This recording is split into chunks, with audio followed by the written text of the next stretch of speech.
Si Santo Niño mao ni siya ang pulong nga nagpakatao. Nga matod pa sa Ebanghelyo ni San Juan, walay nabuhat bisan unsa nga dili pinaagi kaniya. Siya sad mao ang kaalam ug ang gahom sa Dios. Kay siya mao man ang Dios. Lingay mong tupad ing nanituo ka. Tuo ka nga Dios na Santo Niño. Inaot ponta nga nituo. Niya pag-arina niya sa kalibutan, mihatag siya panig-ingnan sa usa ka tinuod nga tao nga makahatag og kaluwasan. Kay mianhi man siya isip manluluwas, ang iyang gibuhat, gipakita niya nga ang iyang mindset o ang iyang kasing-kasing nakasintro gyud sa pag-alagad sa iyang isig katao. Muna ang iyang mga tinun-an, dali kay nakamatikod si Jesus nga wala pa intawon makakaon. Ingon siya, mangadto tag dapit nga awaaw aron makakaon mo unya makapahuway sa jutay. Kay usa sa paghatag og alagad sa atong isig katao kanang mangita tagpahagi nga makapahuway siya. Kinsang mga asawaha dinhi nga maghuna-huna gyud nga papahuwayon ang ilang bana. Taas ang kamot. Sige yaw-yaw, sige sugo, sige sugo. Mga demanding kay tanan.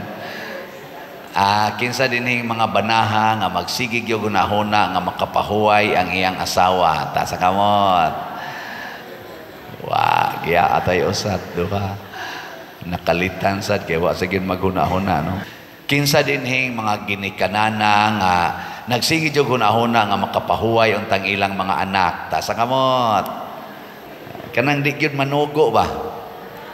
Oy, otro sad mo. Kinsa sa dinhing mga anak be nga magsigig yung gunahuna ang ilang inahan o gamahan makapahuway unta. Ta sa kamot. Sige na lang, kanina lang. Kinsa ninyo dinhi ang naghunahuna nga makapahuway unta ang pari. Ta sa kamot. Sige lang yapong pari, way pahuway baligyag slat. Wa gyud mahurot. So mao na nga karon last day na ron sa aton tang pagpamaligyag slat sa atong pista senior. Pila na ni atong halin. Dako-dako naman tag halin pero di pa gyud igo, no? Halina na ta og 16,795 ka slots pero naapay 8,205 ka slots nga available. Atong pagpakan ang namalit, ha? Nakapahuway-huway o gamay niya gusto gyud mong makapahuway gyud tarong ang pari, hutdan ninyog palit ang 8,205. Ilahos tanig pamaligya karon og ugmang adlaw Domingo. Mo na siya atong katapusang pagpamaligya niining HGSN, Healing Joy of Santo Niño. Nining atong activity karon nga Pista Senior, daghan kay atong mga kaigsuonan nga way pahuway, labi na gyud ang nag-andam sa ilang mga kompetisyon kanang sayaw, hapit way pahuway ang atong mga barangay officials o ang ilang mga dancers, ang choreographers, ang ato sang mga youth karon wa say pahuway. Wa mga tug ambot unsay ilang giandam daghan kay sila man say in charge, overall in charge ani, wa sad sila'y pahuway ana. Ang pari sad kuwang pahuway ana. Ang atong mga nag-install karon sa atong sound system wa pay pahuway ambot mabuhi pa baka na sila karong gabi, amo na atong pero unsa maning pahulay nga gikuan ni Kristo, gilantaw niya sa iyang para sa iyang isig katao. Dili ra ni physical. Dili physical rest. Kay kanang physical rest, pwede ra gina nato buhaton anytime. Na magani uban ninyo, nagmisa ang pari, kamo nag-physically rest, no? Agas ang laway. So, nag-biblical rosary ta ganiha, daghan kayong physically resting, no? Santa Maria Diyos. Di na maong pahuwaya. Kay daghan nato mukawat-kawat og pahuway physically. Unsa may pahulay nga gitan-aw ni Kristo, kana bang makafeel ta nga naatay good shepherd, naatay maayong magbalantay, kana bang mabilong ta sa turil sa maayong magbalantay nga mao ang Ginoo. Mo nang pagbiya niya dito physically sa pikas tampi sa lanaw, nakit-an siya sa iyang mga sumusunod kato mga katawhan nga mibiya, nagdagan sila pado ngadto sa pikas tampi. Wa pay pahuway si Jesus ug ang iyang mga tinun-an. Pag-abot dito nga nakita niya ang mga tao nga nagpundok porting daghana, naluoy siya kanila kay mura sila mga karnero nga way magbalantay, mao tong gitudluan niya sa daghang mga butang. Pasabot ang pulong sa Ginoo mao'y makahatag natog pahulay basta mosunod tas pulong sa Ginoo. Gilingi ay mong tupad be, yung na nakapahuway nakas problema, yung na nakapahuway kas mga problema. Ana ba? Ang nakaapan ra ba og maghimo tag event, parihaan ni karong event nga kaning pista na to senior, nya natay event nga apa ik lang guna agod, sinulog competition sa atong mga barangay o sa atong mga chapel, kaning kuan, kaning levels. Ang nakaapan na sobraan kaayog focus diha ang atong mga organizers o ang atong mga committees, na sobraan kay focus sa physical activity, basin unya di na sila kamaong maminaw sa pulong sa Ginoo dinhis misa. Di na sila kamaong maminaw sa pulong sa Ginoo diha sa atong paghimo sa debosyon sa Santo Rosario. Mo nang medyo nasubo sa ko gamay kay ang akong expected ministry nga mo apil sa atong Santo Rosario kaganiha, wa dinhi. Mo nang akong ikuan, i-encourage nga bantay-bantay ni ninyo mga batanon nga kamao gitang mo balanse. Ang atong PYCC mao na in charge niini, pero wa sila dinhi.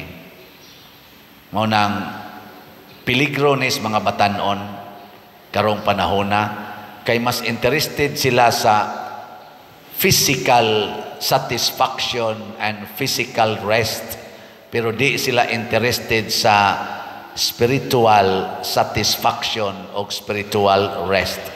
Hutdo nila ang ilang energy physically o di na sila mo mind sa mga spiritual activities. Kita sa dingon ana masata din ajud ko karosaryo pa der tungod sa kabisi sa akong trabaho. Daghan kay concerns balay pa der din ami karosaryo. Busy kay mi pa der. Karon hinuon nga automatic na hapitan ng gamit. Tulpok-tulpok na lang ka. Di na hinuon karosaryo.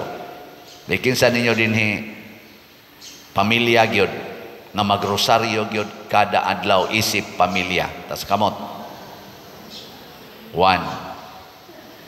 Ito ay number 2 ubos. Unsa may gibuhat sa uban? Wa na. Busy na lang kita matud pa ni Kristo, acting like busy bodies pero way kapaingnan. Mura na tag mga lusay nga gihapak-hapak sa bawd, busy kaayo ang lusay og damag-damag ngadtos mga bawd ngadtos baybayon pero way kapaingnan. way gamot, kay ang pag-ampo mao manay gamot. Kining atong gibuhat nindot ba ni og dili kining atong sinulog competitions usaray tumong nako ani nganong nighimo ta ani og ni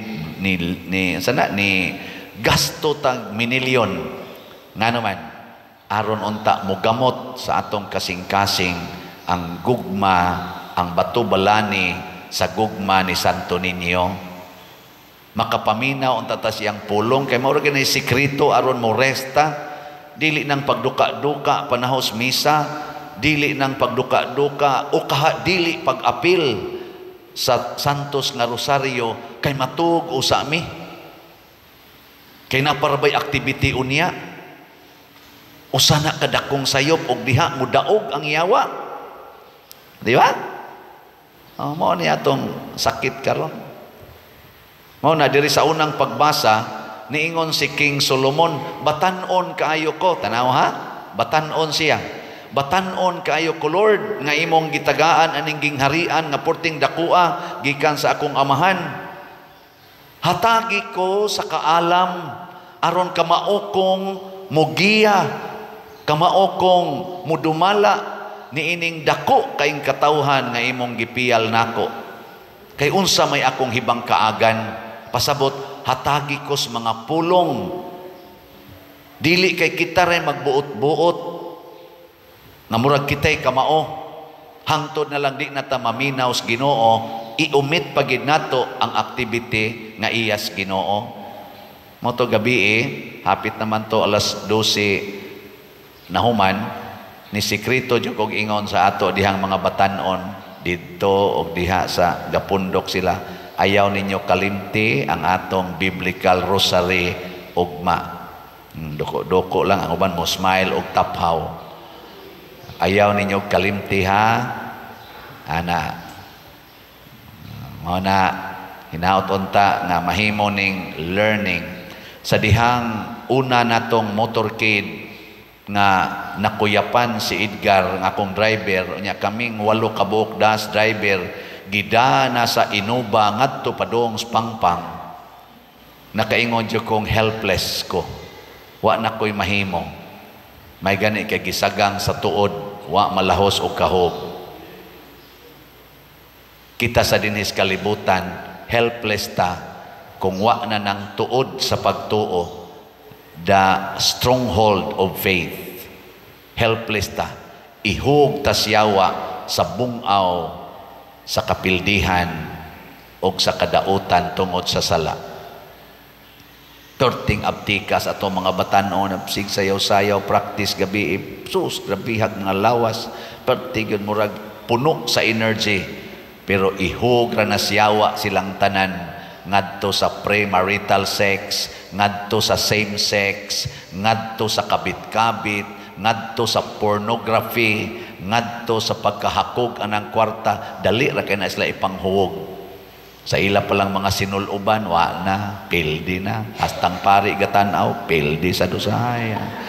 Sinaganang galiad-liad sa imong atubang. May rabag bati, nga porting ninduta. Di kata mga huwog anis bungaw, o di na kita mag-ampo. Ana, naot pa unta, labi na gis mga batanon, nga wa ron dinhi. Naot unta, maminaw mo ani. Naiduha ka buok na sa pultahan, pero padong naman sa mamatay kay ana man, duka-duka man.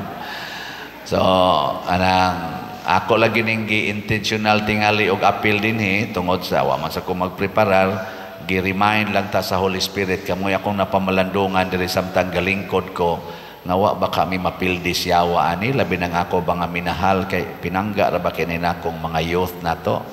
Mao gini akong murag anak ba, akong pagtagad nila murag jug anak ko amang ko'y anak mo nang bisag unsay pangayoon anak nila ako ginang ihatag, pero subo lang pangalamdongon nga ang ako sang gipangayo wa nila gihatag karong orasa. Wa nila gihatag og sakit kay nahibaw ko nga kining wa nila gihatag peligro ni para nila. Ang wa nila pag-apil sa Santos nga Rosario nga sila gyud in charge, peligro ni para nila. Muna ha? Manang ang kaalam nga Dios nun gipangayo ni Solomon, nalipay kaayo ang Ginoo. Unsa may giingos Ginoo, kay wa man ka mangayog taas nga kinabuhi, wa ka mangayog bahandi, wa gani ka mangayo og kapildihan sa imong mga kaaway. Ihatag nako nimo ang kaalam nga wala pay tawo nga nakaangko niini kaniadto og sa umaabot. Nya napagisay giingon, og dugang paniana akong ihatag nimo ang wa nimo pangayua. Unsa may wa pangayua ang Solomon nga gihatag sa Ginoo, bahandi og dungog sa tibuok mong kinabuhi nga way laing hari nga ikatandi niini sa tibuok kalibutan. Kanang bahandi og dungog, wealth and honor, ihatag ra din as Ginoo isip pakapin, basta unahon nato ang iyang wisdom, ang iyang kabubuton. Mo nang natay kantang, seek first the kingdom of God and everything will be given to you. Lingi ay mong tupad sa katapusan.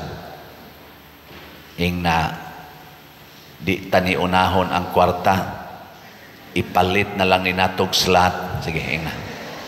Unahon nato ang pagpalit og slot kaysa pagtigom sa kwarta, kay pakapin raman di ay ng kwarta, basta unahon nato ang Ginoo.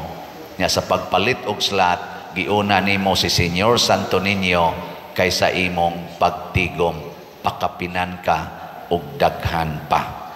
Manindog na ta.